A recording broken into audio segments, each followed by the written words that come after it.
Let's head out today, but let's ask a question first. Have you ever really been pip-stacked? I mean, pip-stacked hard.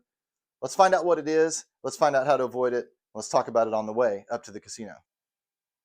Hey, welcome into another episode of Poorly Played Poker. I'm your boy Chapadong. And a lot of people can follow entertainment vlogs, they can follow education vlogs. We're going to combine the two and do a little edutainment here on the channel. So welcome in. Glad you're with us. Give us a like, give us a subscribe. Thank you to DFS Army and the Sharp app for supporting the channel. And let's see where we go today. Let's talk about some interesting hands. Let's talk about some crazy characters that we find at the poker tables. We've all got them. And let's break down some of these fundamentals and get better at live poker together.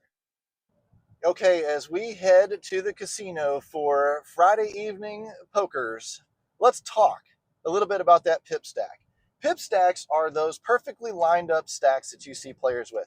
They're in a vertical line, everything's lined up, or maybe they're in a spiral pattern and everything looks all pretty and designed and whatever else. It's an indicator of a very tight poker player, and it almost never fails. This guy is going to be playing aces and kings and big pocket pairs and big broadways. He's not going to put money in the pot unless he's got it, and he's never bluffing. They're very easy to avoid paying, and part of your win rate should be not paying these pip stacks or nit stacks, as they're also called. Our guy today did not see it coming. This was an otherwise solid guy. We'll call it solid aggro kid versus the pip stack. And why we should avoid this burning $60 or $75 or whatever he did. I'll put the hand history up here so you guys can follow along. But man, I don't know how he didn't see this guy coming, because the kid was a sharp player otherwise. Didn't watch pre-flop, probably taking a note on the phone from a previous hand or something like that. But when everything shook out, I looked at the flop. It was ace of spades, king of spades, or ace of hearts, king of hearts, whatever the hand history says, like a blank 4. And Pip-Stack bet into the kid. And I was like, well, there's top pair, top kicker. I guess we know where that is. And it might be 2-pair, ace, king. It might be set of kings, set of aces, whatever it is. When the kid called, I'm like, well, the kid's obviously drawing at the flush here. Maybe a straight, something like that. Who the hell knows? But I mean, if it's me and I flop a set of 4s, I'm raising Pip-Stack right away, because Pip-Stack ain't going nowhere. But the kid just called, so I assume the kid's on a draw. And that turn came out and paired the ace. When that turn paired the ace, I was like, holy Jesus. I mean, we're on quad alert here when Pip-Stack bets out again, because it's very, very strong all the time. He's not doing this with his own draws. The kid raised that bet, and I thought, oh, dear.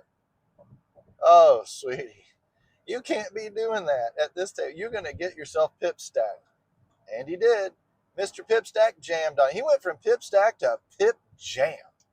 And it was on like Donkey Kong. And the kid tanked and tanked and tanked. And I thought, here's your warning sign. Here's your excuse to get out of the hand and at least save the rest of your stack, because you just punted half of it. And the kid did fold and let it go. And I don't know what Pip-Stack flipped over. We didn't see it. Just mucked his hand and moved on. But there's no way it was worse than an ace, trip aces. So you can chase that stuff down and trap Pip-Stack when he's coming, but he's usually coming hard. He's usually betting big. He's usually afraid of the draws ruining his hand. He just wants to take it down now. Or all of those just horrible mindsets that lead to poorly played poker. This one's poorly played on Pip-Stack's part because he's so obvious to read and so easy to see coming. But it is also poorly played on solid aggro kid's part because he didn't see it coming and didn't get out of the way. So don't do these things at the poker table. Instead, follow me, like and subscribe to these videos. Give me a comment at the craziest Pip-Stack you've ever seen, or maybe a move or something that you've seen at the poker table. Let's talk about them. Let's make everybody a little bit better poker players through the poor poker play that we see at the tables and that we commit ourselves. Take care, everybody. Hyper simple edition of Poorly Played Poker today. Thanks for tuning in, and we'll talk to you another time.